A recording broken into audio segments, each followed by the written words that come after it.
Florio. Hey, Mike, Paul Allen, how you doing? That's not a Kiss song. What's wrong? We have a fill-in producer. His name's Maxwell Fuller. And when I got things set up for him today, boss, I put the set list of a couple of songs down. And, quite honestly, I think today is the day, Mike, where, like, you remember the old bubble gum, like the little square bubble gum. What was it called? Something Luza? Bazooka. Thank you. And you would open it, and there'd be a cartoon in there. And at times there would be this big muscular West Virginia bully on the beach and this rail-thin weakling like me, and you'd be picking on me. And, well, today's the day I'm standing up to you, damn it. I didn't want to hear Kiss. I wanted to hear Love is Alive by Gary Wright. And I hope you're okay with that, Michael. I don't care. I just noticed it because it was different. I never said you must play Kiss when I come on. I never asked for that. You just did it. Yeah. Well, outside of Kiss and Green Day, like, just rattle off 2 or 3 more bands that you like. I know that this will not be a surprise because it is a requirement that all sports writers are Springsteen fans. But I have discovered him in the past few years. We went to see his Broadway show in 2018. Yeah.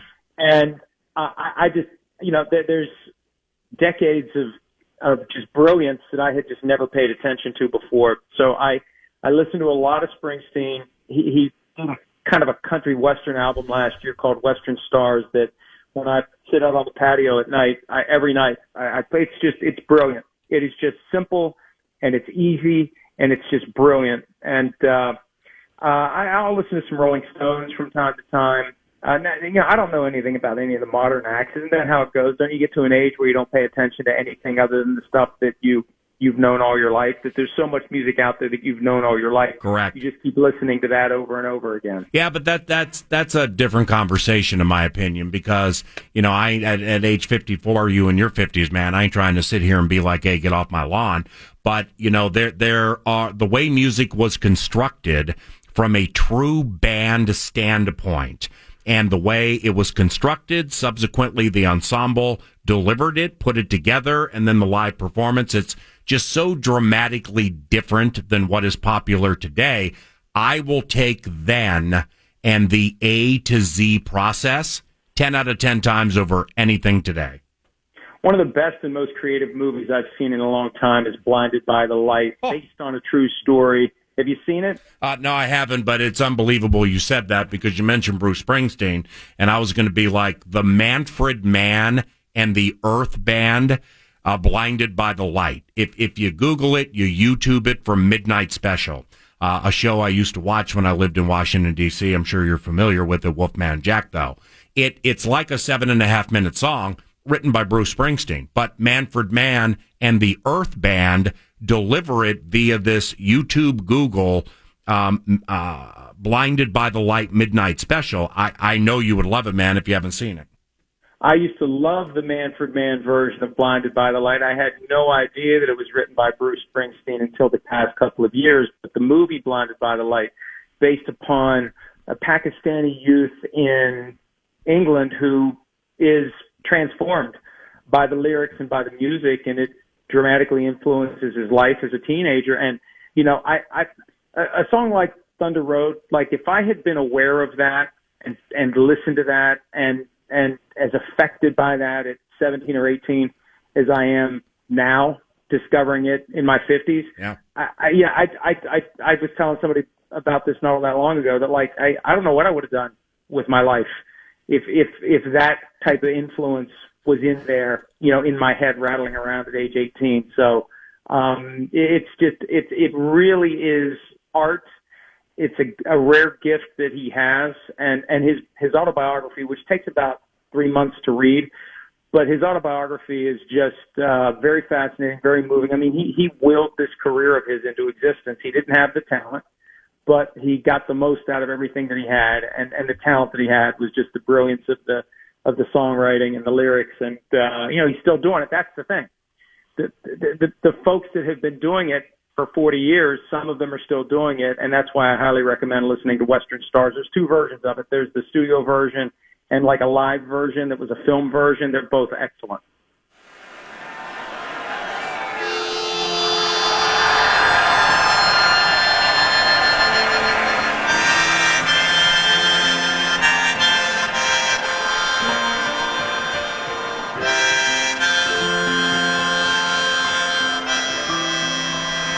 Are we done?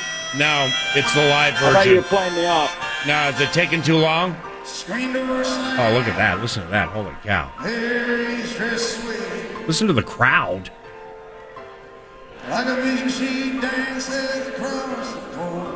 Yeah, I can't say I've ever heard Thunder Road, Mike. Thanks for that. Well, no, and there are like 100 different versions of it, and it's almost like he never sings it the same way twice. And I actually prefer, my favorite version is from his live album 75 to 85. That's my favorite version of it. But yeah, it's like snowflakes, like no two are alike. So you'll get trapped in a YouTube rabbit hole watching all the different versions of Thunder Road. Well, the favorite part that I just heard from Thunder Road Live, Bruce Springsteen, is people at an arena gathering, having a good time, feeling loose. It just feels like eons ago, feels like eons away. It's our lot in life with professional sports, with real life and everything, right? Well, right. I mean, those days are over, and the question is, when will we ever be back to what we used to be? And in the meantime, the NFL is trying to push forward the football season. I'm working on an item now based upon a column written by J.C. Tretter, the NFLPA president, where it's obvious there are some fundamental disagreements between the league and the union on how to proceed with the season. And he's got some strong statements in there. He says that the NFL is unwilling to prioritize player safety and believes the virus will bend to football, and warns that the NFL's suggested approach could stop the season in its tracks. So, they're trying to work together to come up with the right protocols. And the concern is that no matter what they do, once that virus starts to invade facilities, invade game fields, invade practice fields, and start to spread around, I mean, if you have young players who can't be corralled into staying out of bars and nightclubs and restaurants, that it's going to be unavoidable that you're going to have outbreaks and you're going to have teams that are shut down. And, ultimately, hopefully no one gets really sick or dies from it. But with this virus that seems so pervasive, if automatically it's going to shut you down if you test positive, and it's accepted that's the way it works, even if you're asymptomatic, we could see football season get derailed no matter how hard they try to make it work. And of course, because you follow everything, you saw that baseball news, I would imagine. Astros and Nationals halting spring training workouts. Chris Bryant of the Cubs questioning the timeliness or lack thereof with Major League Baseball testing. I wonder what the NFL thinks of all that. Well, the NFL has had the benefit of time to watch and wait what everyone else is and see what everyone else is doing. The problem is all these other sports have taken so long to get moving. We're getting close to the brink of the NFL getting started, and there isn't much data out there from these other sports that can give the NFL some consonance. And look, here's the reality, Paul, and this is a tough reality for Americans to swallow right now, but the Premier League is working in England. Bundesliga, the German soccer league, is working. Yeah. The fundamental difference between the struggles of the American sports and these sports in other countries is that in the other countries, they got their crap together, right? People did what they had to do. People restrained and restricted long enough to get it under control. We can only hold so many people together for so long. And now look, the politicization of wearing masks, that ridiculous idea that it's some sort of a statement, a red state, blue state thing if you wear a mask. Are you kidding me? I mean, we have allowed the virus to get out of control in this country, and that's why the sports leagues are going to have problems. As of 2 or 3 months ago, there was reason to be confident that the NFL could pull it off and these other sports could pull it off. But with the virus so prevalent right now, because we have collectively failed as a people to pivot in the right direction, to rise to this challenge, regardless of who's to blame. We can no longer blame anyone else for where we are right now. We could have blamed others for where we were in March. You can't blame anyone but us for where we are right now. That's the thing that potentially threatens every professional sport that's trying to get off the ground and stay off the ground. I'm the least political person I'd wager that you know, or maybe ever have known. I just don't care. I look at life a different way. And I think the way you laid that thing out was absolutely accurate. And I think it was beautifully stated. Mike Florio, ProFootballTalk.com, at ProFootballTalk via Twitter. And, FC Dallas pulled out of the MLS bit, which returns tomorrow. It's like, I know you got baseball supposedly July 23rd, then the NBA July 30th, and so on. Hockey teams going to Edmonton and or Vancouver. But it just, with a lot of stuff you follow, it seems like it's becoming 50-50 at best, that not only do some of these leagues get going on time, but they sustain and get to the finish line, You're right. And one of the keys is going to be to have enough supply of talent that is ready, willing, and able to step in the event of a breakout. Now, FC Dallas could have just said, okay, we got 14 positive results here, 13 players, one coach. We're just going to get other people to stand in. Well, it's not the easiest thing in the world to do. And I think that's one thing where the NFL really needs to be spending its time. I've seen reports that are talking about expanding the practice squad from 12 to 16 per team. That isn't nearly enough, Paul. What they need to do, and this is an idea that the XFL was using, they had one separate team of players who practiced and were kept in game shape, and they were available for the 8 other teams in the event that there was a need that arose for a player who was healthy and ready to play. The NFL needs to have 4 or maybe more rosters that are standalone. Get Hugh Jackson, Jeff Fisher, other former coaches that are out there looking for work to be the ones responsible for these teams. Have these guys ready. So if on a Friday the Vikings have 10 guys who test positive, you have to plan for that possibility, right? If it happens on a Friday, you can plug in 10 healthy, negative players to get you through 1 week, 2 weeks, 3 weeks, whatever it takes. And it's people who are in good shape and ready to go, so you're not scraping some guy off of the couch and expecting him to protect Kirk Cousins and that gigantic investment the Vikings have made in him. That's why it's important to have people who are ready to go and are sufficiently skilled. And, the problem is if enough guys test positive, now I think there is a huge supply of players who are ready, willing, and able to play, but you just don't want to get down to the point where you are putting people at risk by throwing guys into the fray who are ready and willing. They just may not be as able as they need to be. 2 minutes, great chat. Football feast. Last one, 2 minutes, great chat. The Patrick Mahomes 10-year piece. What's compelling about this deal? Well, it's a 12-year contract. It's a 10-year extension on top of the deal that he already had in place. There's no reason for any player to sign a 12-year contract. It is a one-way commitment. It does not tie Mahomes to the Chiefs as much as, well, no, it doesn't tie the Chiefs to Mahomes. It ties Mahomes to the Chiefs. Mahomes wants to stay in Kansas City for a long time. Well, that's not up to him. It's up to the Chiefs 1 year at a time from now through 2031. There's no reason to do a deal that long. Always try to get a shorter term deal. Always, always, always. He should have waited to do his deal. And I'm telling you this, people are going to be surprised by this.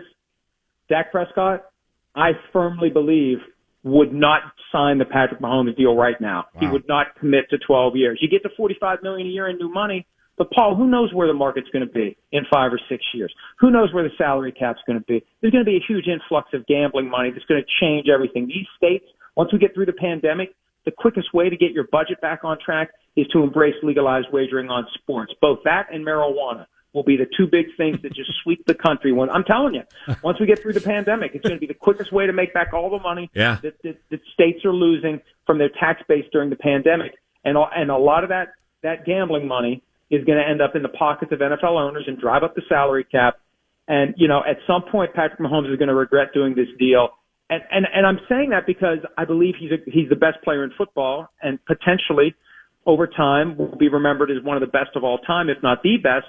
The contract needs to reflect that, and it just does. Well, what about the age-old cliche, Michael, regarding Mahomes and the 10-year extension? A bird in hand is better than 2 in the bush. Well, but here's the thing. What's the bird in the hand? The bird in the hand is $63 million fully guaranteed at signing. Ryan Tannehill got $62 million fully guaranteed at signing with the 4-year contract he signed with the Tennessee Titans.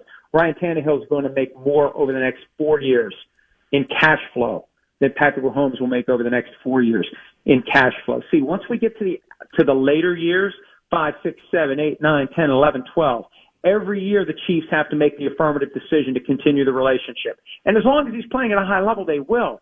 But the thing is, as long as he's playing at a high level, he should set it up so he gets back to the trough. That's the challenge for a great player, to run your career in a way that you get back to the trough as many times as possible. The way that Russell Wilson is doing it, I think is perfect. Yeah. 4-year contract, 4-year contract, 4-year contract. And you keep going back and you keep getting more. And he'll eventually go back and he'll get more than Patrick Mahomes. I mean, Patrick Mahomes is going to be left in the dust at some point in the next 12 years, and there's going to be a damn thing he can do about it. That's the beauty of this for the Chiefs. They have won this thing. And yeah, it's easy to say, oh, it's a $500 million contract. How did they win? If he would have done 4-year deals over the next 12 years, he would have made more than $500 million over the next 12 years, I think.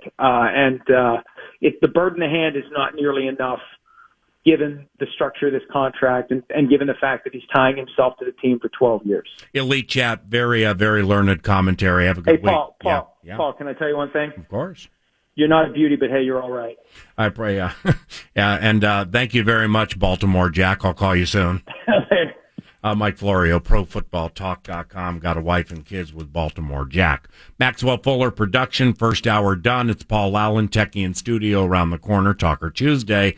This is not...